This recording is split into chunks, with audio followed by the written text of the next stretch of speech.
Hey everybody, welcome to the PodcASSt podcast. This is season 1 and officially episode 1. I am PodcASSt Craig. In this episode, this guy's name is John Wener. He goes by Paco, and he is a professional long-distance endurance rider based out of Phoenix, Arizona. Prior to his current base in Arizona, he was a part of a community of riders in South Florida. Both locations allow for year-round riding, along with the southern routes from California to Florida and all of Mexico. Paco rides most of his miles these days on his trusty 2021 Indian Challenger, just as he has on the Indian Chieftains before this latest bike. The previous two Chieftains rolled over 300,000 miles since 2016. Paco also rides off-road on a BMW F650 GS and a Yamaha YZ450F, mostly in the southwestern desert and rally events in Florida. Paco has finished the Sturgis Motorcycle Challenge in 2016, 2018, and 2020 as an elite rider, completing the ride in the top 20 finishers, and he is registered to make another attempt in 2022. What is the Sturgis? The Sturgis Motorcycle Challenge is the event that changed the dynamic of how and where Paco, rider number 851, rides. The Sturgis Motorcycle Challenge is a one-of-a-kind endurance challenge ride that covers over 10,000 miles of secondary roads all over the United States and sometimes Canada. Some of the criteria for the HHMC are: you have to be on an American-made V-twin motorcycle, you cannot use electronic navigation, you cannot carry spare fuel. There is no extended range gas tanks allowed, no support chase team. The rider must sleep outside with his motorcycle. The rider must cover the entire route, which means wrong turns must be retraced back to the point of departure from the specified route to ensure complete coverage of the route. Any moving violations disqualify the rider from the challenge. Riders must register at official checkpoints where they will actually receive further turn-by-turn directions for the rest of the route. Riders must stop for inspection at surprise checkpoints along the route. The Sturgis is an individual challenge that has the rider pitted against the route, road conditions, weather conditions, and mechanical issues. The goal is to complete the entire route as quickly as possible within the rider's abilities while maintaining integrity and safety. It is just the rider and their motorcycle on the road towards discovery and higher self-awareness. Riders who complete the challenge in the spirit that is and was designed to gain an unshakable confidence to travel anywhere at any time under any conditions. While training for the HHMC, Paco has ridden multiple Iron Butt Association rides, such as the basic Saddle Sore 1000, where a rider covers 1,000 miles on a motorcycle in under 24 hours and has been the staple of his training rides. Occasionally reaching deeper to run the Bun Burner Gold 1500, where the rider covers 1,500 miles in under 24 hours. And on several occasions, Paco completed the 100 CCC, in which the rider rides coast to coast in under 100 hours. Paco also certified 100,000 miles in 2017 while covering all 49 states and most of Canada as well as Mexico. For equipment, Paco uses Climb outerwear, Forma boots, Schuberth helmets, Gerbing's heated liners, and a wild-ass neoprene seat pad. This combination makes it possible to ride anywhere other than ice roads. Paco uses Starbright's Startron fuel additive to keep his machine running while using any gas available in the most offbeat locations throughout North America. Paco has shared his experiences in many public speaking events all around the country, as well as on multiple online channels. He stands out as an approachable voice in the long-distance rider community and can be seen all over the country at LDR gatherings. Paco rides to raise money for veterans charities, Native American causes, and empowering the disabled. All that being said, it's time to introduce you all to a man that I am honored to call my friend, Paco. Welcome to the show. Hello, Craig, and hello, listening audience. It is a pleasure to be part of this community and to be part of this podcast. I'm truly honored.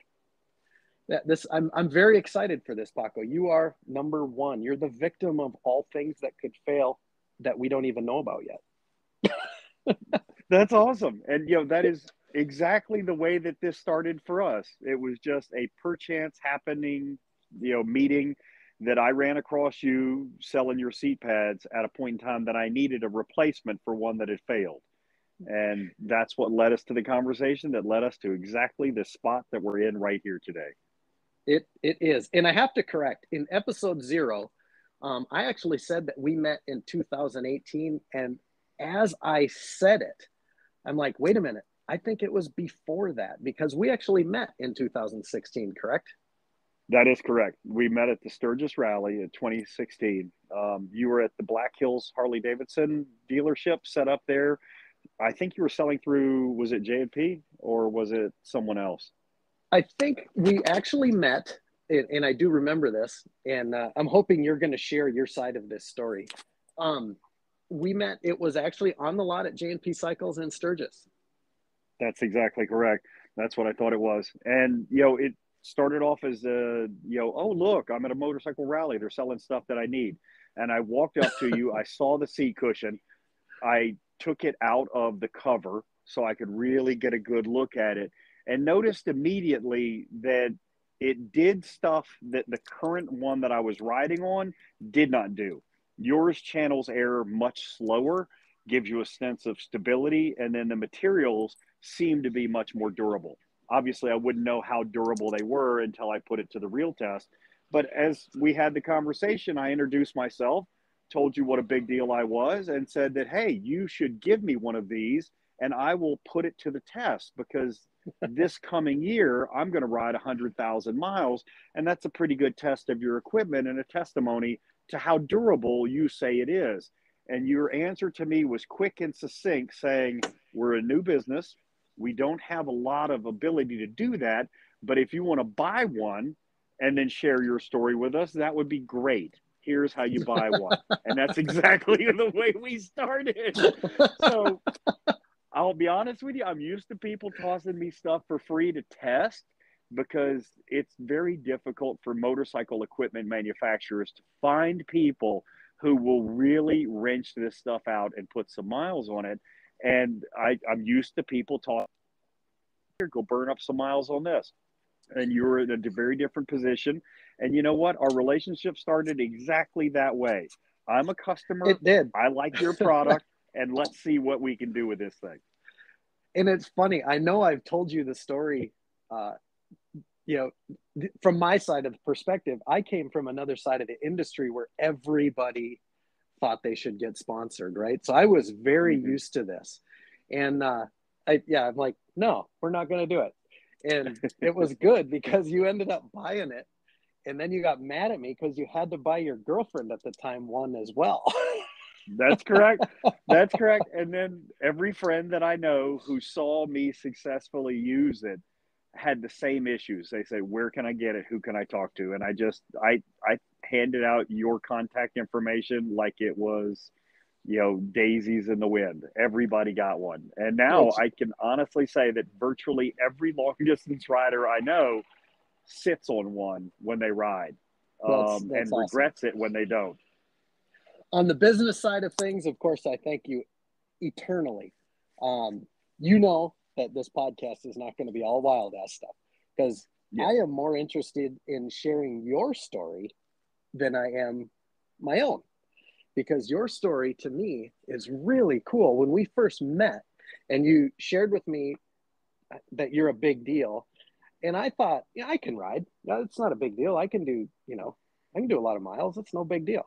Well, I had never even heard of people that ride like you at the time. So, of course, I didn't believe it. You said you were going to do 100,000 miles in a year. I was kind of like, yeah, whatever. They all say that. But you really did. Mm-hmm. It was crazy. The first question I always have, and I'm going to call you out on it right now, is, and I know, but nobody else knows, because everybody I talk to has this question. What do these people do for work? That's a very valid question. I am a professional executive chef, and I've worked most of my career on the private side of the industry.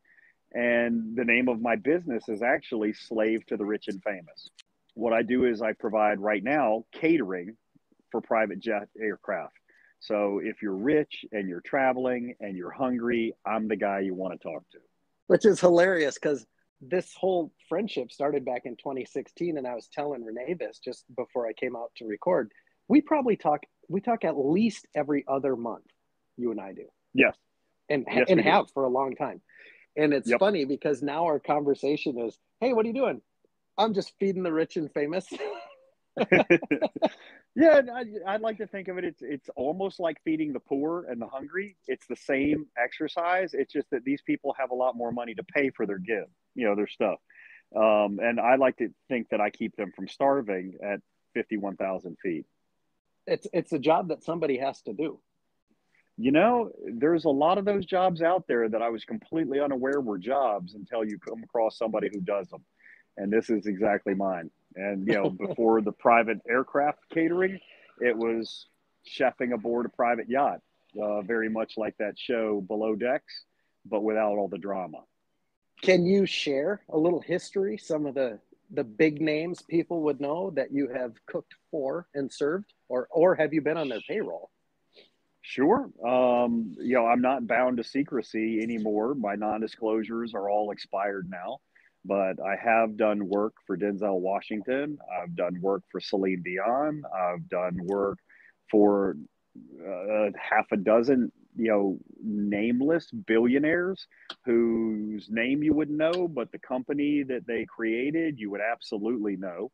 The founder of Blockbuster Video, Wayne Huizinga, Reg Grundy of Reg Grundy Productions, television producer from Australia, and then George Johnson out of Spartanville, South Carolina, and plenty of others. Rich DeVos, Jay Van Andel, the two founders of Amway. I worked for both of them. I was the team traveling chef for the Orlando Magic for a couple of years. And I've done some really, really odd and interesting jobs. And cooking is what got me there. My mom never thought it was going to add up to much. She wanted me to continue pursuing my career as an accountant, but I'm just not really an accountant type personality. I would agree to that, knowing you. How, when you say names like Denzel and Celine Dion, how are they? I'm assuming you met them. How are they in person? Universally, everybody that I have ever worked for more than once are likable and approachable people. And because I enter their space as somebody providing food, sustenance, care, consideration, love on a plate, they usually regard me quite well. And I find them to be unbelievably personable, warm, friendly people. I've only encountered a few people that I found distasteful enough to not ever work for them again. And that's a very rare thing. Most of the folks that I've worked for and most of the people who populate the industry that I thrive in are very genuinely, wonderfully nice people. And I think it was pointed out by one of the first billionaires that I worked for, a guy named Jay Van Andel, who was racked up with Parkinson's and had a very difficult time mustering speech. But every now and then he'd have, a moment of physical ability where he could speak very clearly. And in one of those occasions, you learn to sit and listen to what the man has to say, because these are nuggets and real gems of wisdom. And we were talking, and, I think the subject of money changes who you are came up. And he pointed out very succinctly that money doesn't change what you are, that money gives you the ability to be more of what you were. And he said, if you're a generous person, it gives you the ability to be a philanthropist. And if you're a mean person, it gives you the ability to be a tyrant. And he was absolutely correct, because that is exactly what I've encountered my whole career. Usually people who are generous and kind, who are philanthropists in every sense of the word, and donate massive amounts of money to causes that are near and dear to them, or to people who are just generally in need. And that's, I get to be a part of what that is by witnessing these people do so much more.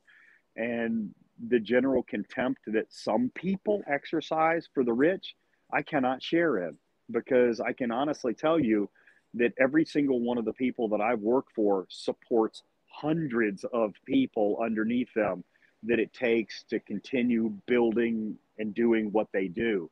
And without their ascension to wealth and success, the hundreds, sometimes thousands of people who toil underneath of them to help build that success together would not have this possibility. So I love, the position I'm in, and I love the people that I've worked for. And I do feel, especially with some of them, it's very much more than a business arrangement, a transactional thing. I feel like I'm just simply part of the family. And there's still half a dozen clients that I work for that I could walk right into their home today and sit down and have a cup of coffee with them, and they'd welcome me as a friend, not somebody who just was an employee. And that is exactly how I'm regarded. And that's how I regard them, as friends. They just pay better than most of my other friends.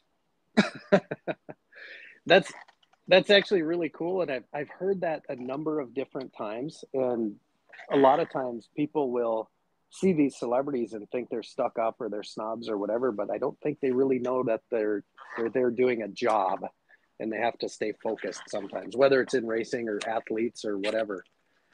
It's cool to hear your take on that, because I just wrote down 16 minutes. So if anybody listening needs to rehear that, just go right back to that and listen. They are great people, I'm sure, most of the time. They really are. Yeah. In the riding world, to talk a little bit about that, how is it that you actually got started in riding, and how did that evolve to where you are now?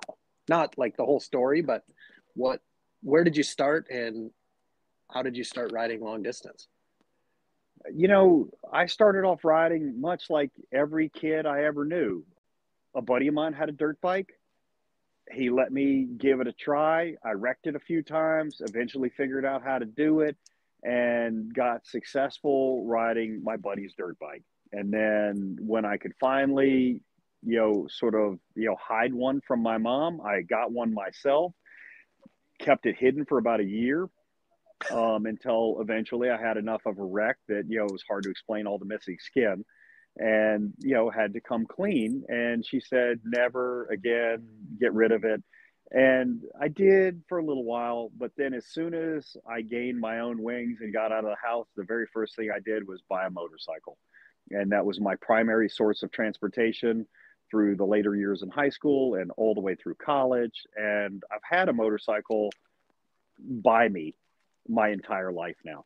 And I ride purely for pleasure, for no other reason whatsoever. I mean, I would do this no matter what it cost, no matter what it took, because I enjoy it that much.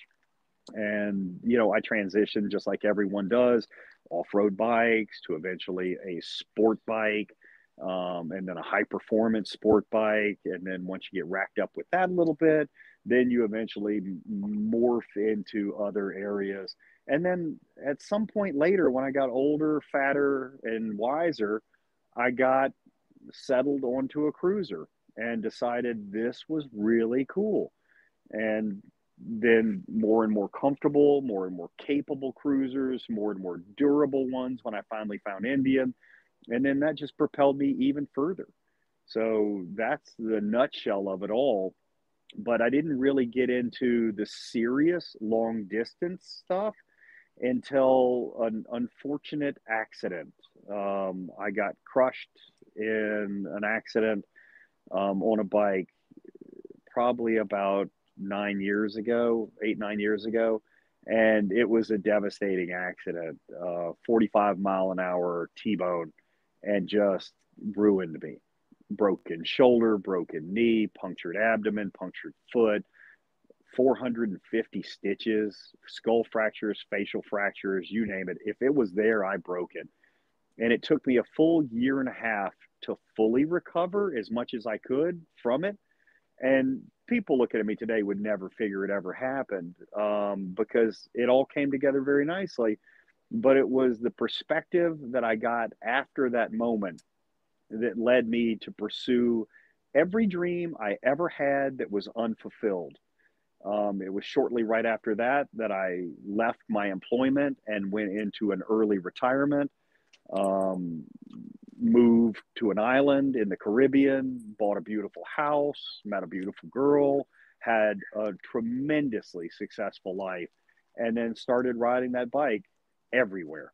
And then eventually wound up being introduced to a community of people who were very serious riders. And I had no idea that they even existed. And I'll give you a snapshot as to what that looked like. I'm sitting in a bar. Oh, go ahead. Yeah, please. I'm sitting in a bar in Nisland, South Dakota, with a buddy of mine, and we're talking about how tough we are and how bad we are because we rode these ridiculous bikes from Florida to South Dakota, and we're going to ride them back. And this old cowboy, a guy named Richard Rutherford, Hog Dog, leans into the conversation. He goes, "So, you think that makes you a tough rider, do you, boys?" And we looked at him and sneered and said, "Yes, it does, old cowboy. It does." He goes, "Let me tell you about what a real tough ride is." And he described his run in the 2010 Hoka Motorcycle Challenge. And right there in that instant, when he described what it was, he's a brilliant storyteller. He's a very smart fella, but he can really spin a tale. And he told me about this, and I was instantly hooked in the notion of, oh my, there is something really big out here that I need to know more about. And I went about searching it out. There wasn't a big presence, very difficult to search information on the Hoka Motorcycle Challenge and get anything reliable other than a few surface pieces. But I found myself looking in different directions for this information. And then one day I went to a lunch with some other riders in Florida around the top of Lake Okeechobee and sat there with 3 Hoka finishers. And then I knew once we started talking that this was for me. And it was in that conversation that I realized this is something I must do. And at that moment right then, I decided that whatever it was going to take for me to get to there, I was going to get to there. And that's exactly what I did. I took the ride.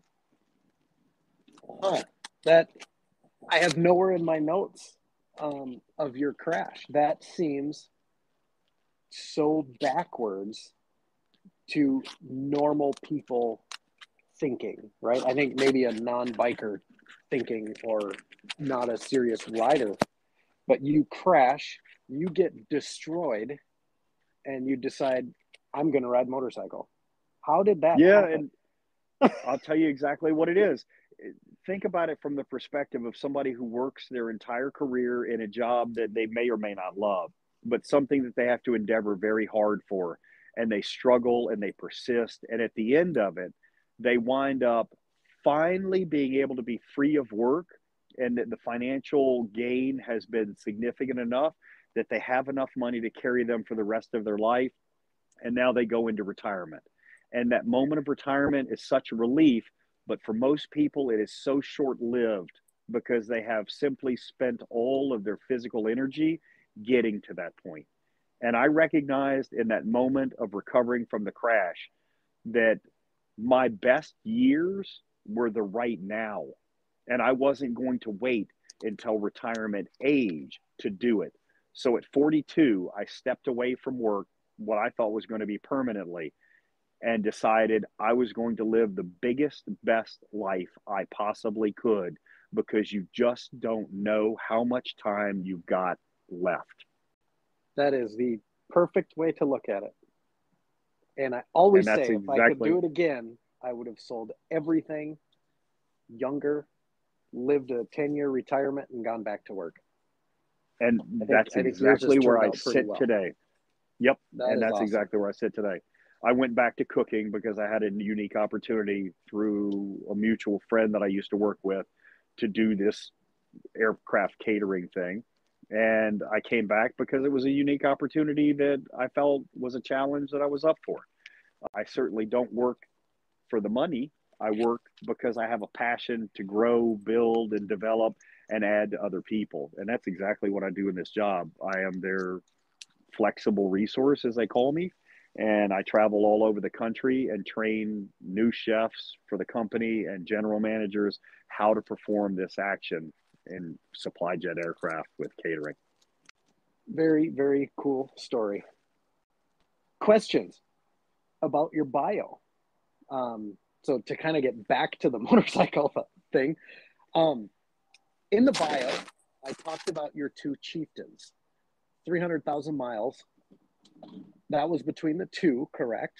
And that being said, that being said, if I remember correctly, the first one accounted for over 200,000 miles. Can you account? 212,000 miles was the first one. And I can tell you, I walked in shortly after that lunch at Lake Okeechobee with these Hokahay riders. I walked in, met a salesman, and I said, I need to buy an Indian. And he goes, pick one. And I looked around and I picked one, this beautiful, shiny black one. And I said, sell me that one. And he says, here's your price. And I said, you can do better.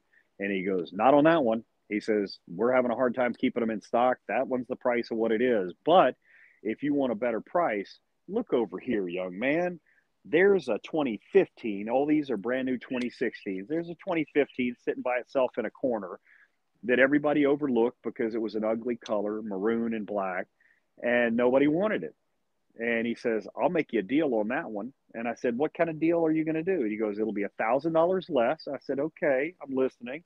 And he goes, I'll give you $1,500 worth of spending credit to buy the accessories that you're going to need. Okay, now you got it. And he goes, I'll give you 3 years of extended warranty. And I said, how's that warranty work? And he goes, it's just 3 years beyond the manufacturer's 2-year unlimited mileage warranty. I said, is there a mileage cap? He goes, nope. I said, sold. You just sold me a bike with a 5-year unlimited mileage warranty. I am going to punish you people with this.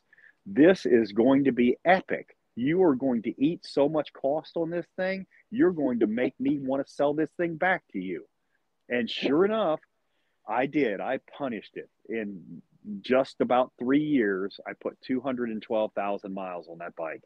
And towards the end, in the 2018 Hokahay, I wrecked it twice.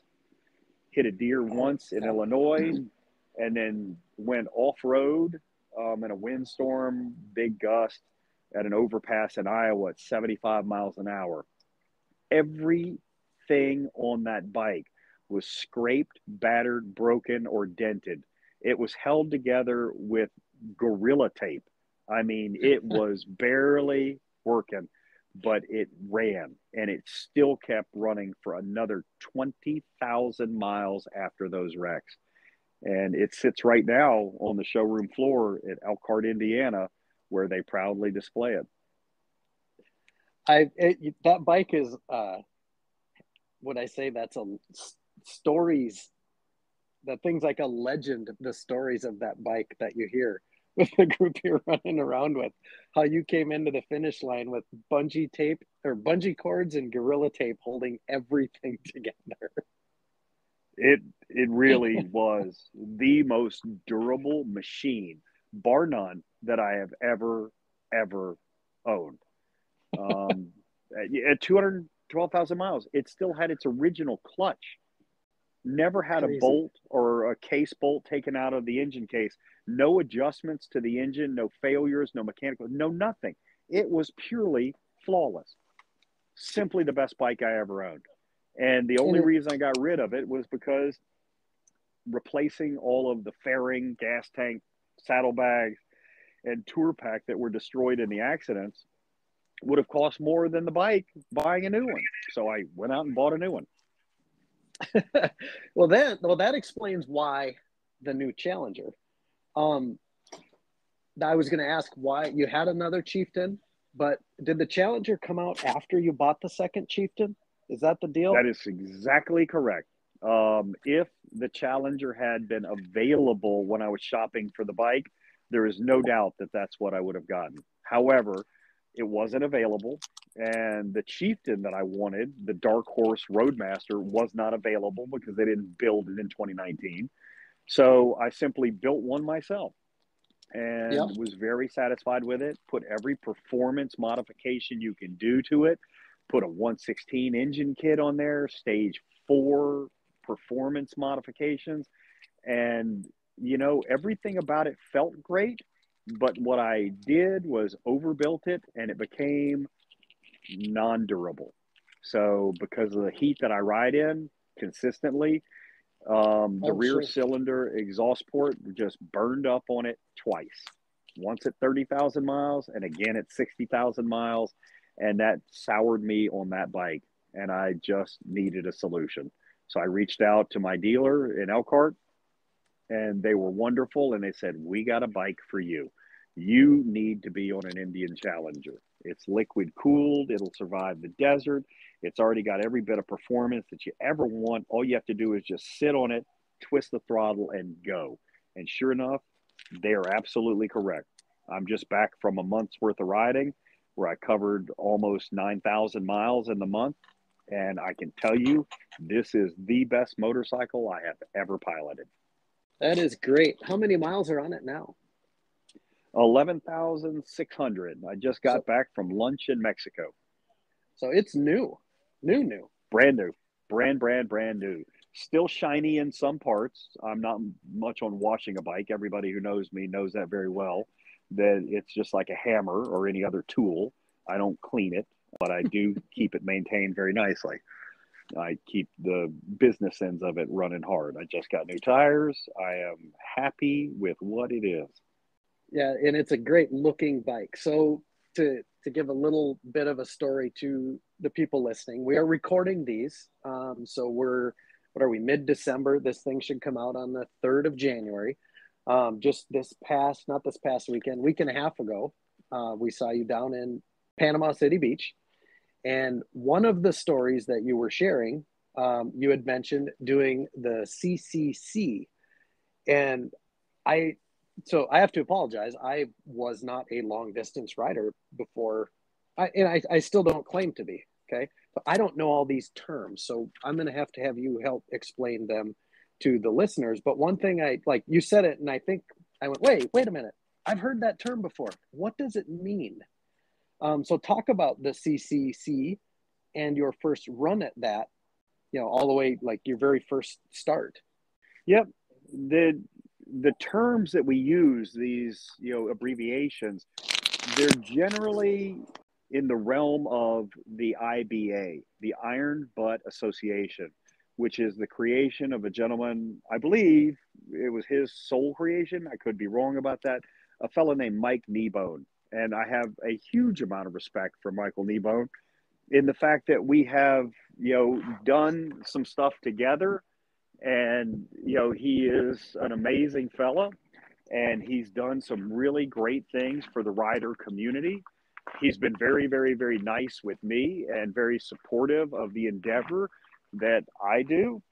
And I met him, subsequent to the rides that I'd started. And what I saw was that there were all these classified rides for different, distances and stuff. And the first one I heard about was a Saddle Sore 1000. And I was like, okay, first off, that's not even possible. There is nobody who can ride 1,000 miles on a motorcycle in 24 hours. That's just BS. Nobody can do that. I don't even think it's possible. What road system do you have to be on to do that? I don't even know. It's just simply not possible. And I spoke to several people who claimed that they did it and certified that they did indeed do it. And, it came to be that it is indeed a real thing, that the Saddle Sore 1000 is the hallmark of our ride. And that's what I started with. So when I finally got myself an Indian motorcycle and I was training and I decided I needed to put some miles in and I needed to sort of get experience doing this endeavor, I took off on a ride. I had just gotten brand new waterproof climb gear and I wanted to prove to myself that it was waterproof. So, how far do you have to ride in Florida, South Florida, to find a rainstorm? Usually about 10 minutes. Well, it was a dry day. and I rode out of South Florida and into North Florida and then into Georgia. And I was finally, just about leaving Georgia when I caught rain. And I caught rain and then turned to the right and headed east into the rain and rode in that storm front all the way back down to Jacksonville and finally exited the storm in Daytona after 6.5 hours of pounding rain. And sure enough, I'm dry. My gear was flawless and made it back home just over 1,200 miles in less than 24 hours. So sure enough, I had done the distance, but I didn't certify it. So the Sure. next thing was to certify it. And that's exactly what I did. I built a ride, declared it, put it into Google Maps, got a tracker app, and then went out there and did 1,000 miles and proved to myself a second time that it is possible to do this. And then I heard of some more complicated versions of it. So another one is what they call a BBG. So a BBG is a butt burner gold, which is a funny name, but I tell you what, it's 1,500 miles in 24 hours, which is very difficult to do even for an experienced rider because it goes beyond endurance. It goes into what is possible in the road system. A road Sure. closure, weather, traffic, virtually anything that slows you down significantly is going to derail that ride. And if you need to rest, if you need to eat, if you need to do anything other than fuel the bike, you're in jeopardy of risking losing your ride. And it's tough. And I've done that a few times. And then knowledge evolves and you hear of different things. And then back when I was involved with social media, we had a mutual friend, a guy named Eric Busquel, who currently goes by the moniker Crazy One-Eyed Biker, Mm-hmm. Coeb, took off on this epic ride from Jacksonville Beach, Florida to San Diego. And that's a long way. That's coast to coast. And he was doing it under this IBA, endeavor, the Iron Butt Association, making this challenge ride to go coast to coast in 50 hours, 2 days and 2 hours, coast to coast. I, I didn't think that was possible. I just wasn't sure that was even possible. And I watched the live tracker as he did it, and Eric did it with style. He Huh. dipped down into Mexico to add a country to his list. He was picking up points for these competitions that we were running at the point in time. And he was just crazy getting it out there in the world. And he completed it. Feet on the beach in both places in less than 2 days apart. It was insane. And I was like, Mm. okay, now I know somebody who's done it. Okay, it's possible. So now that it's possible, can I do it? And I didn't know, but I gave it a shot. So I rode up to Jacksonville Beach and took off on my ride after a good rest and then made it all the way to the middle of Texas before I got a little tired and dopey. I laid down to sleep for a couple hours on a hilltop in Van Horn, Texas, just by the side of the road, slept, rested, got up, felt refreshed enough, continued on my ride, and then put my feet in the sand at Ocean Beach, San Diego, just 42 hours later. And I was like, wow, if that is possible and this just happened, I can turn this ride after a good 8 hour rest into a 100 CCC, 100 hours coast to coast to coast.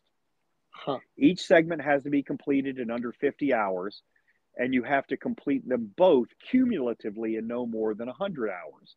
But sure enough, I got myself a good rest and went back at it and finished in 92 hours.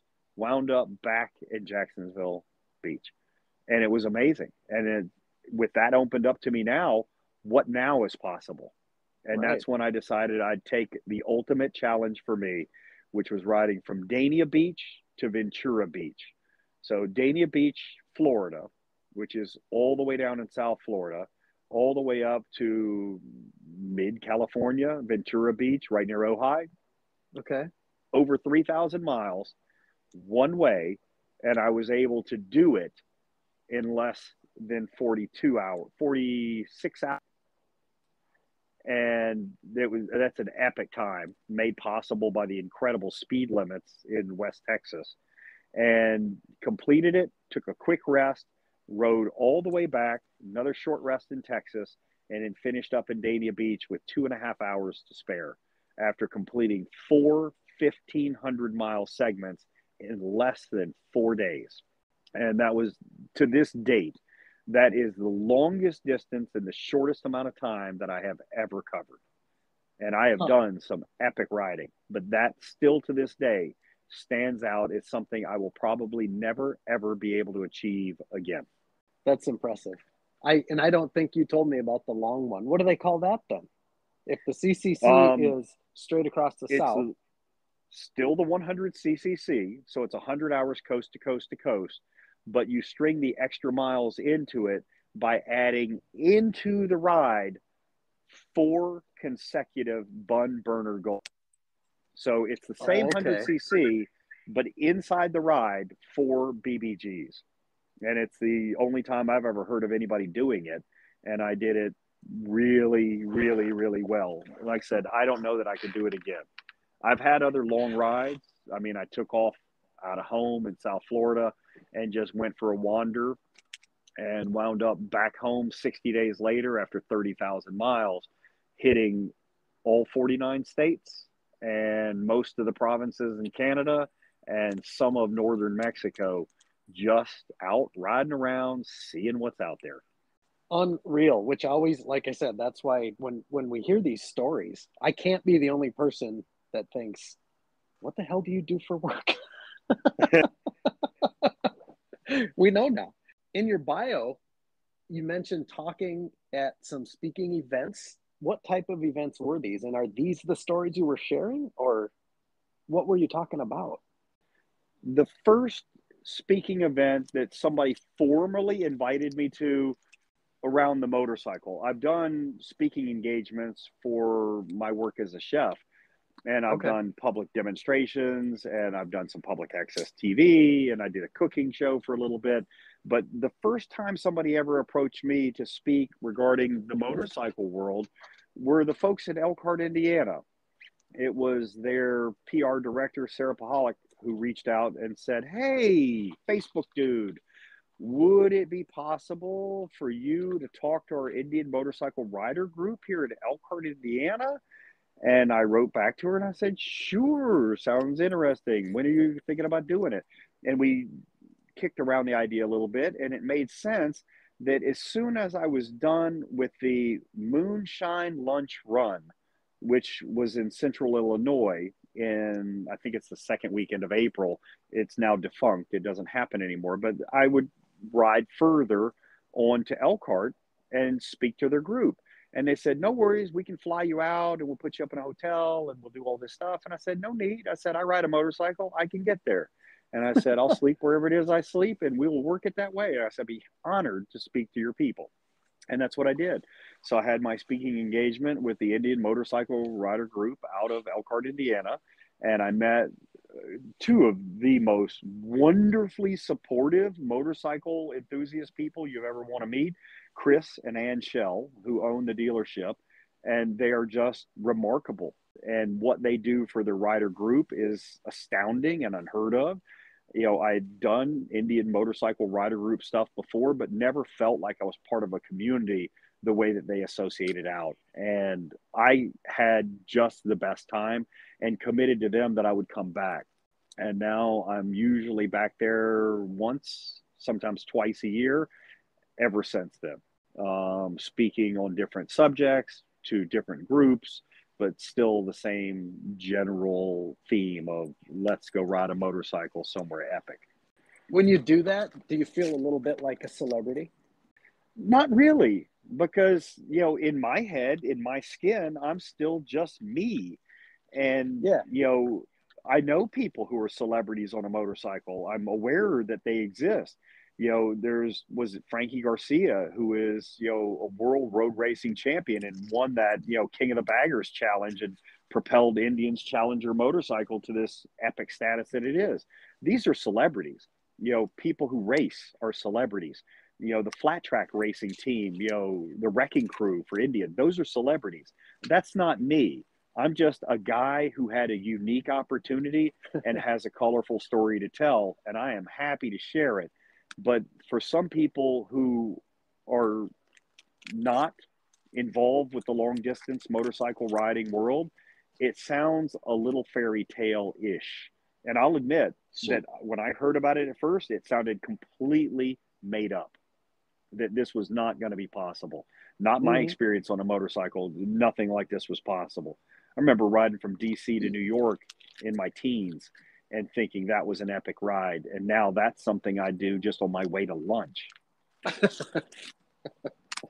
Well, I would agree. I would disagree with you though on the not being a celebrity. It's just the pond may not be as big, but I think in the long distance community you would qualify as a celebrity for sure to me and all the people I know. So I think I think it's pretty cool. So I do appreciate that. And the one thing I do take very seriously is the fact that I am here to represent and promote the endeavors that I'm involved with. Hoka is certainly one of them. The IBA is another one of them. And long distance riding, endurance challenge rides, and then just supporting other riders. This is not a competition. It is utterly not a competition. We do not compete against each other. We compete in the same endeavor in parallel to be the best we can be at it. And the people that I've encountered in this community are epic. I mean, you're going to have some of these people on your show, I know, coming up. And I'm so honored and proud to call these people my friends and to call them my peers. That may even be a bit of a stretch, that we are peers, because you got people who are world record holders, people who have taken epic rides that have never been done before by anybody else. And that's not my category. I've done some amazing stuff and I love what I do, but I am not that level of epic. These guys are just something else. And women, we have all walks in here, and I love being associated with it. But thank you for the notoriety. I appreciate the way that you and people in our community see me. I appreciate that very much. Yeah, you've earned it for sure. You kind of said that, how you're all a group of peers. The more I meet you guys, you and all of the Hoka family especially, I can't believe how you're right. You're not competing with each other. You're just a group of guys riding motorcycles, loving each other, making sure everybody's okay, and taking care of your own, which is so cool to see. It very much is that. And then, a lot of it, spills over into the charitable nature of what it is we do, because we don't ride just for ourselves. We do ride ourselves for our own enjoyment, our own purposes. But so much of what we do is to raise money for charities that are beyond us, so that we can use our riding as a platform to improve somebody else's status in life, or their lot, or their situation. And it does make a massive difference. And I wish I was better at it. But I can tell you this, I'll hang my coat on a lot of these other guys' rack and just follow where they go, and then raise with their charities and use their endeavors and their mechanisms to raise, because it makes a massive difference. But near and dear to my heart are veterans charities and Native American causes, and empowering the disabled to be more than what they are. You can't scream that loud enough when you're hanging out with you guys, how everybody's out there doing this for others. And it's crazy to even try to do it. And that's a question I have coming up, and I'll just ask it now, because you kind of brought it up. You choose veterans, Native Americans, disabled fundraisers. And I have a question, because a buddy of mine here in town posted on Facebook that he wants to do a 1,000-mile ride and raise money for what's important to him, or drug and alcohol treatment. His name is Dylan. He would say do something small. I have since learned that no matter how small or how big it is, it's big to somebody. And that's the way it should be looked at. How do you get started in a fundraiser, or how would you advise somebody that wants to do something like that? I would say the first element that you have to identify is you have to find something you are passionate about, no matter what it is. Whatever it is you are passionate about, find it, identify it, and then pursue an avenue so that you can support what you're passionate about by empowering or helping other people. Once you've identified that, my first endeavor was for the Native American charities. My dad is Native American, and I grew up outside of the community, so I did not feel involved or in any way entrenched in the Native American community.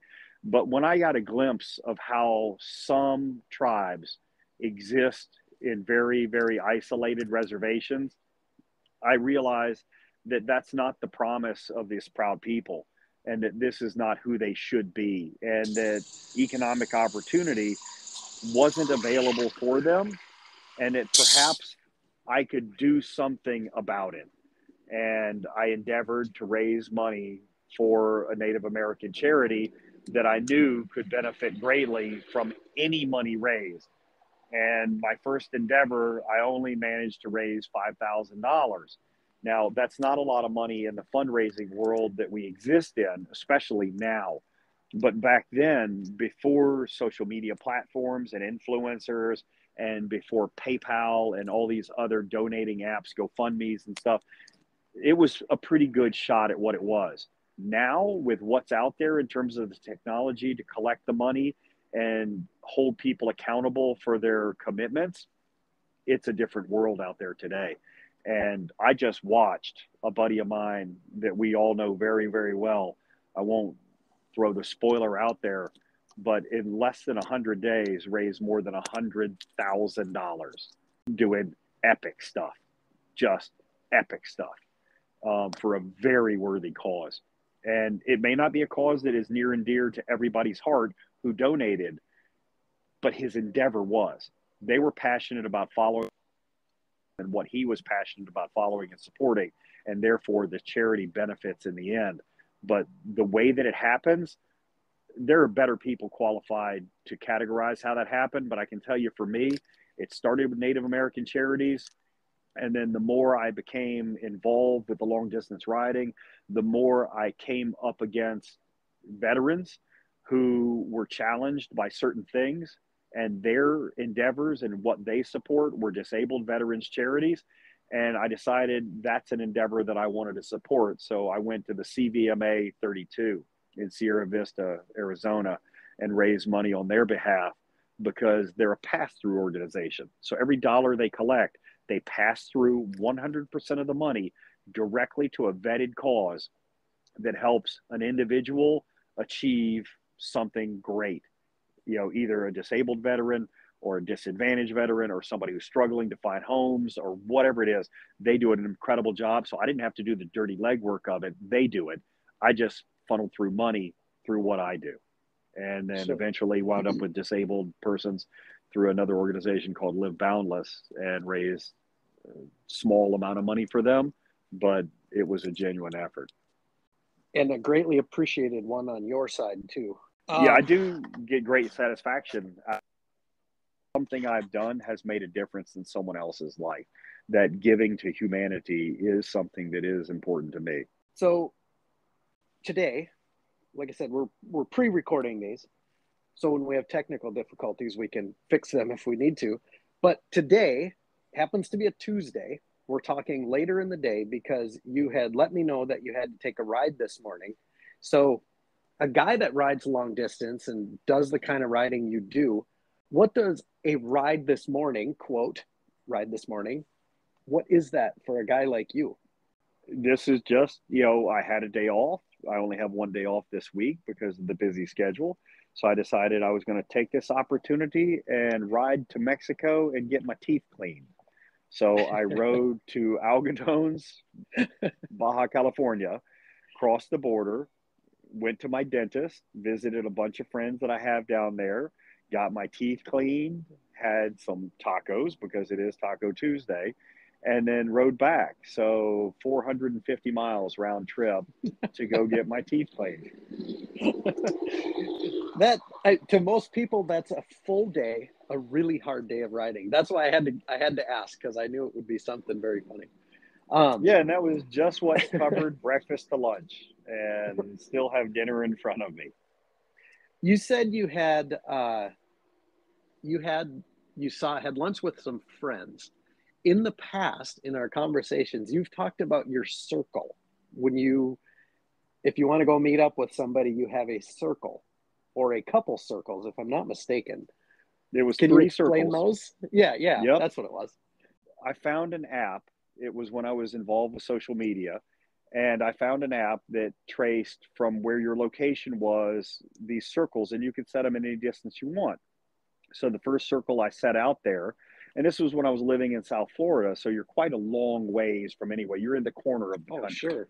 Yeah. So I put my first circle out there at 1,000 miles, and I said, reach out to me, and I can be where you are by tomorrow lunch. Let me know that we're having lunch. Tell me what we're going to eat, because otherwise I'm not coming. But let me know what we're going to eat, and I'll show up for tomorrow lunch if you're within this 1,000 miles. And then the next one was 1,500 miles. And it's like, if you're within the 1,500-mile circle, I can be to where you're at by tomorrow dinner. And then anything beyond that in the entire lower 48, I can be there in less than 48 hours.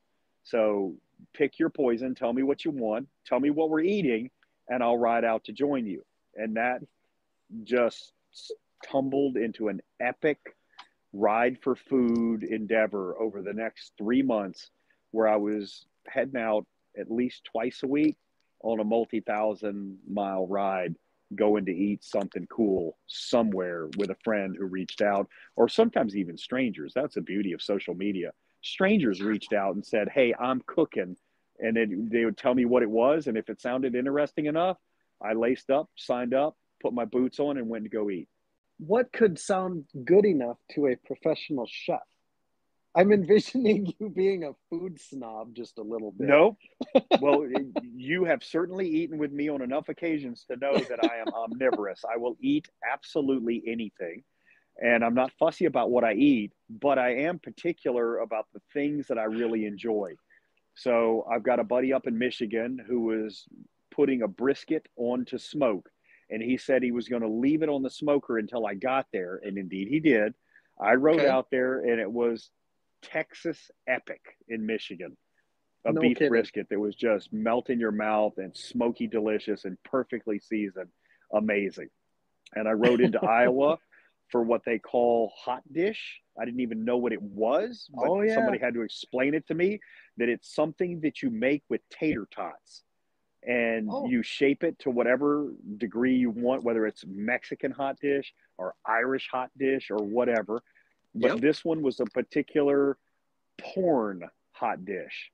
And what? You can even say that on the radio? Peas and corn in cream sauce with hot dish and chunks of ham. So peas and corn are porn. I've learned that. It's the only kind of porn I'm really involved with these days. And it's delicious, and it was epic. And it's had sour cream and cheddar cheese and everything bad for you that you ever want to have. And then somebody else told me that it's called funeral potatoes because you bring those to a funeral. And I'm thinking, you bring that stuff and it creates a funeral. I rode to California for a seafood dinner. I had to cook it, but they told me where we'd go to buy it, and it was going to be epic. And then the guy who I rode out to visit, he is a sea urchin fisherman, and he brought some sea urchins for us to test. And we cooked sea urchins 6 different ways and found them to be delicious. But yeah, I've been all over the country eating all kinds of cool stuff, which led to its own unique endeavor that now a few other people in our community have picked up. And now since 2018, I think there has been the RTE, the Ride to Eat. And there are over 400 destinations all across the U.S. They change every year, and it's an epic journey of gustatory salvation. Great restaurants all over the U.S. that these riders have found in out-of-the-way corners and pockets, and we alert each other to. And if you go visit there, you put a sticker on their door, window, or wall to prove that you've been there. Take a couple of photos, tell them about the dish you ate, and register yourself in the RTE archives. And I do it on a regular basis. After we end this, you'll have to let me know what these locations are. I will give you some of them. the website so that you can access them all, because believe me, there is not a bad meal to be had anywhere on there. Can we share that on here? Absolutely. On What is the Facebook website? Page. It's a Facebook page, which I don't have access to anymore, but it's run by our brother, Eric Busquel. So I will make sure that they send you a link for the RTE. And then the Epic RTE endeavor is co-hosted. The end of the RTE season is, I believe, in October, and it's hosted at a dinner created by Sharif Al-Sadiq, otherwise known as Reef, and K Solo Rider. Okay. So they're heavily involved with the RTE, and Solo, I think, is a 2-time champion. That's a guy who can eat. He is a monster of a rider, but he can eat. I look forward to getting that the invite to that page. That would be a fun one to watch. I will reach out to my people and have my people reach out to your people. That's right. That sounds official. It does. So typically I wanted to keep these about an hour. We're a little bit over. How you doing on time on your side? You good? I'm fine. Yep. Okay. Yep. I was going to ask you, in your intro, I had discussed the Hoka Hey. You being a multi-time Hoka Hey finisher, how would you explain the Hoka Hey for somebody that doesn't know about it? Because even I didn't until 2 years ago, maybe.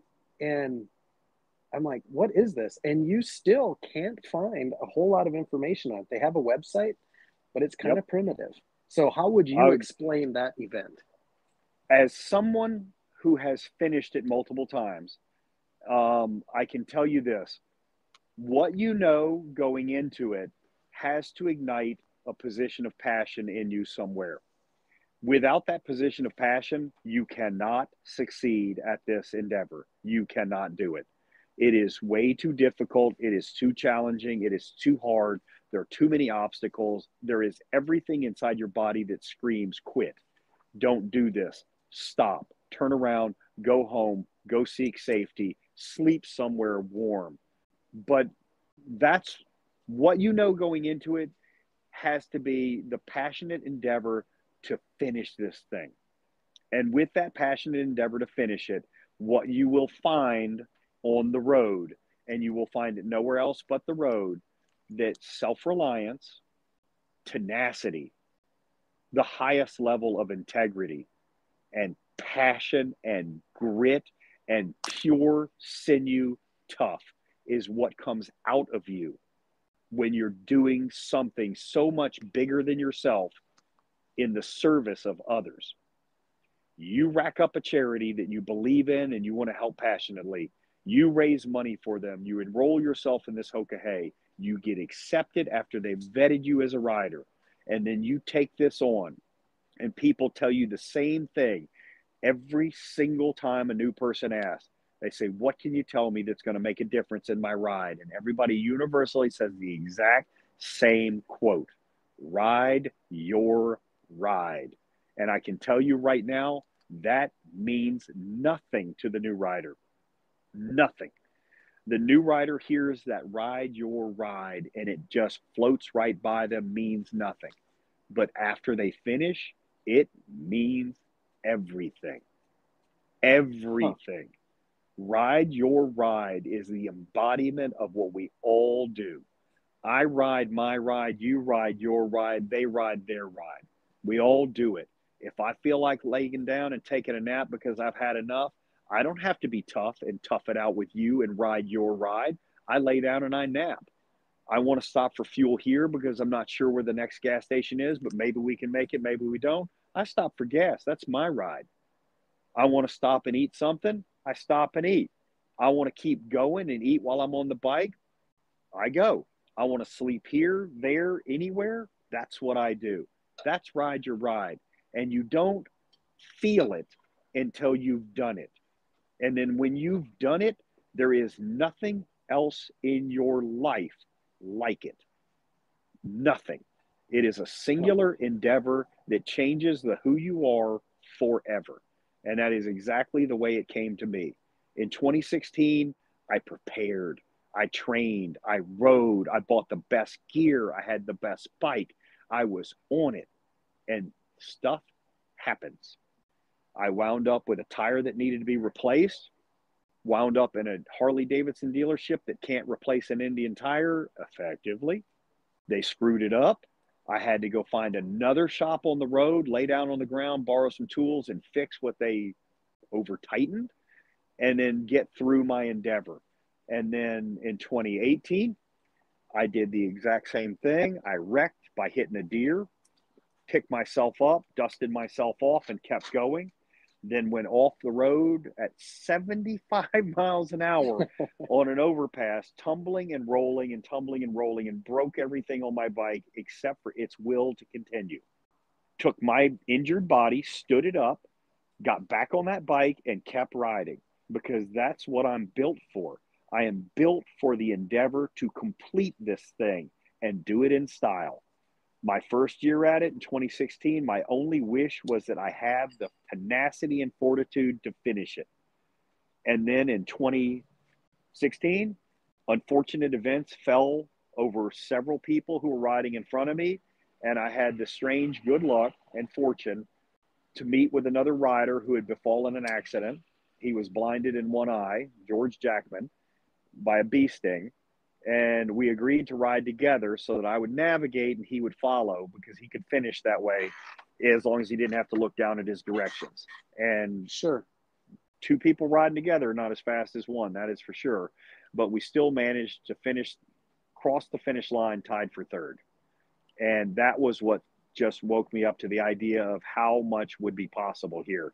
So in 2018, I trained harder, got leaner, fueled myself better, and then went out after it with a real passion and drive, hoping to do my best finish ever. And I was dead set on being a first finisher, but it was not to be.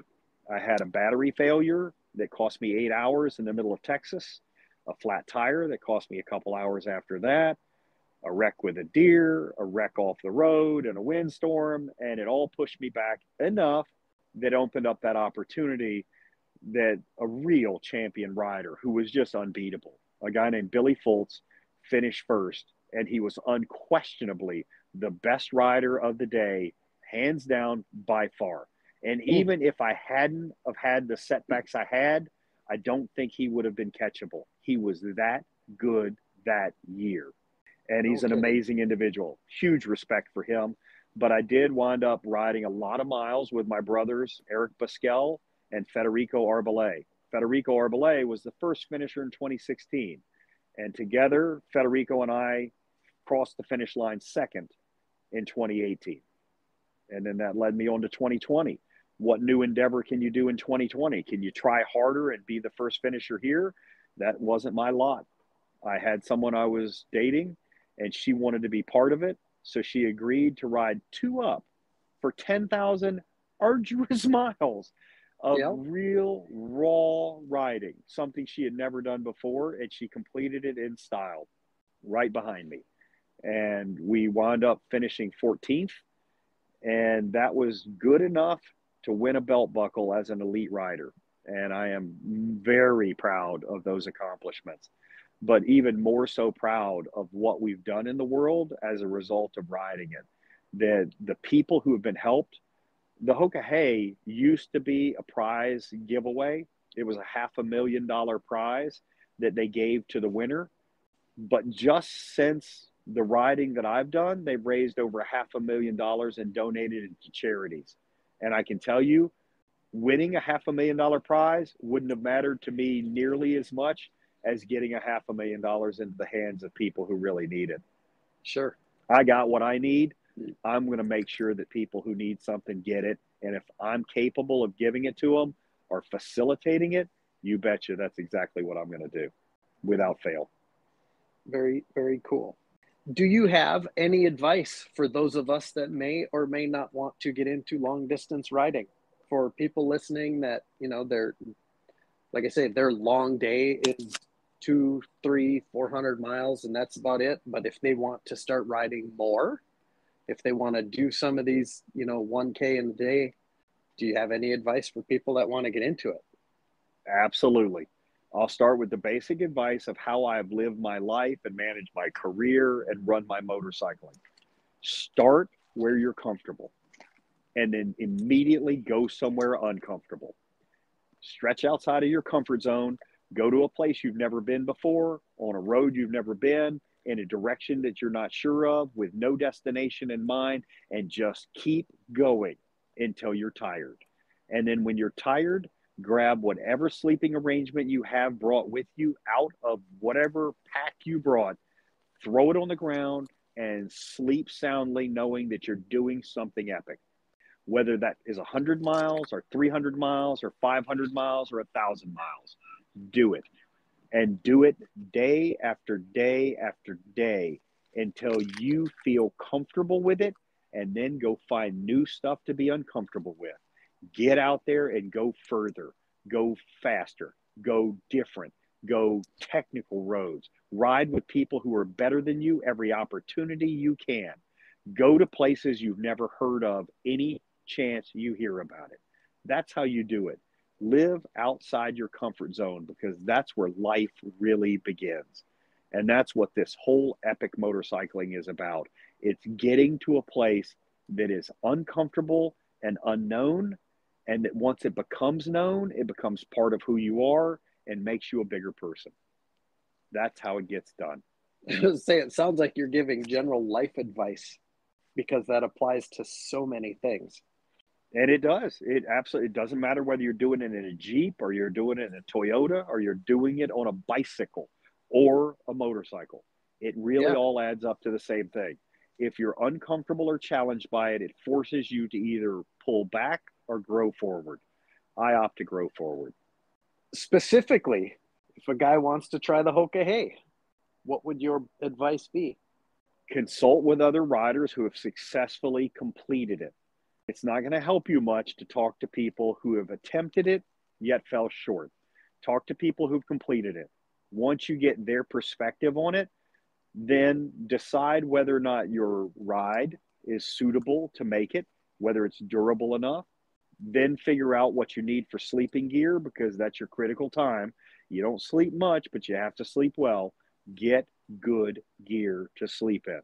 And then buy the best weatherproof gear that you can buy and put around yourself to protect you from the elements that you're inevitably going to go through, because you don't pick the path, you don't pick the time, you don't pick the weather.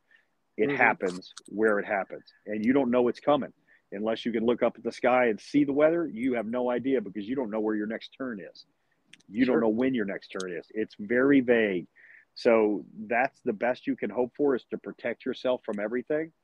Good gear, stable bike, great sleeping gear, and then practice camping out.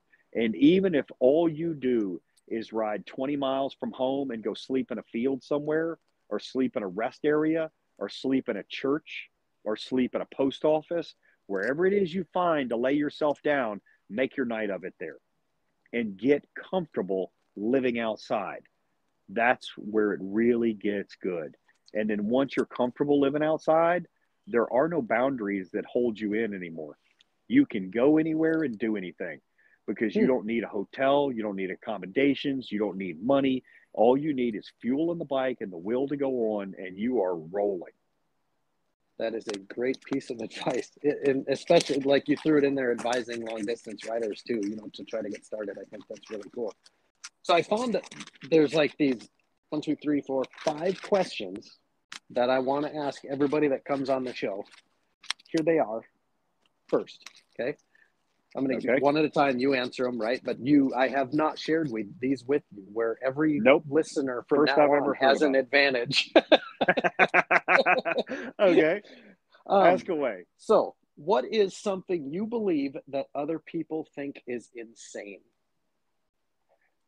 I've come to figure out that general population thinks that simply riding a motorcycle is insane, because there's so many safer, better ways to travel. But the point that they miss, and that's the critical one, is that the experience, I've got a truck, I drive it, I like it. But the critical difference is that the experience on the motorcycle is a very full sensory experience. You smell things that you don't smell in a vehicle. You see things through a wider perspective that you don't see in the vehicle because you're not surrounded by the cage of what it is. You go to places that are unique that you normally would not go to any other way. And then through these challenges, you do it in a way that you never would plot it out and plan it out. So I've heard people say that the long distance, especially the endurance riding, is in itself the crazy endeavor that it is. And I would utterly beg to differ. I would say that the riding that I do is what sets me apart as a free person in a way that most people never get to experience. That is a great answer. Yeah, there's no right or wrong. That's not one I expected. Okay, so this could be an investment of money, time, energy, or other resources. What is the best or most worthwhile investment you have made? You know, and honestly, we'll keep this into motorcycling probably. Yep. I will tell you honestly, the best investment I ever made was I spent $500 to register myself into the Hoka. And that point in time utterly changed and reshaped what my life was from that point on. Interesting. That is not $500 anymore. Yeah, I'm not sure what it is now. I haven't even looked at it. More. But whatever it is, it was way, way worth it. Okay. What is the worst advice you see or hear being dispensed in your world, in the motorcycling world? The worst advice that I have ever heard doled out in the motorcycle realm is buy the biggest, baddest, most high performance ride you could possibly sit yourself on, because that is what your success will be built on. And that is an utter misnomer. You know, buying great golf clubs does not make a great golfer. Training makes you great. Riding with people beyond your skill level makes you great. And if you do so on a bike that you are comfortable on, that's where the money is best spent. Buying a ridiculous high performance, shiny ride is the worst money you'll ever spend if you're not comfortable riding it. Sure.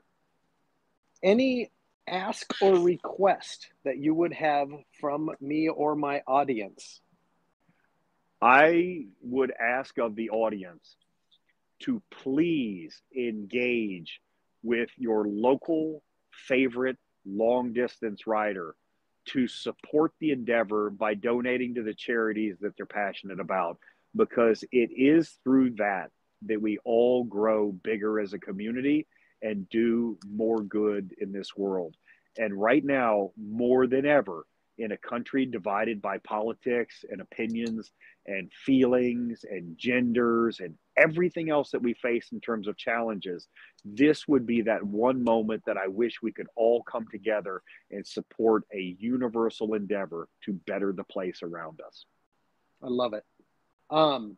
We cannot follow you on social media anymore. So my question of how do we follow you kind of becomes invalid.